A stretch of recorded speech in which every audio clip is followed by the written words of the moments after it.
Magali Reus has described the works she makes as unreal things. She typically takes a recognizable object from everyday life and she goes through a process of abstraction. She starts changing details of it just to the point that it sort of opens it up to other kinds of associations. So what she's done for her exhibition at the Nasher, A Sentence in Soil, the starting point in Reus's process was a site visit to the Nasher. And one of the things that she noticed were our exit signs.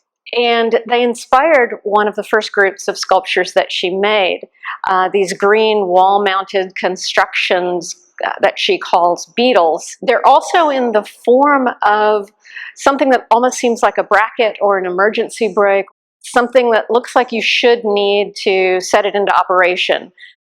These sculptures have some really wonderful details. For example, are the electrical cords. If you look at their kind of looping arrangements, they actually spell out the word exit.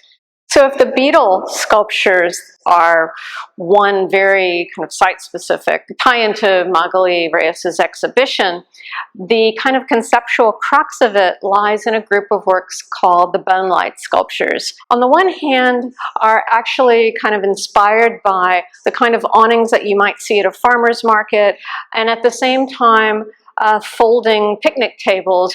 Like the Beetles, they look like you should be able to operate them, to unfold them and open them up. It's sort of this idea of something that is kind of closed up and waiting to be activated.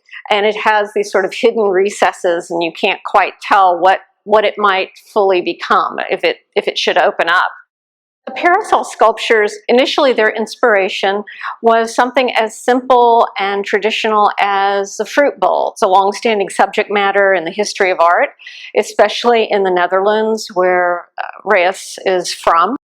The fruit bowls kind of nestled into their parasol bases. However, they're crowned up on top, not with parasols, but with windmill weights. And each one is emblazoned with a name or a word that would have been on the original object.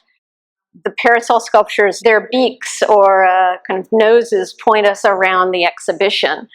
Reus has talked about in both these bodies of work how interesting it is to her that we're constantly or often seeking out the sun. We crave the sun, and yet the minute we have sun, we start devising ways to shield ourselves from the sun. It's like this continual process of wanting something and not quite being satisfied by it, which draw on how we relate to nature, how we define nature, but also how we think about art and how we live with the objects around us.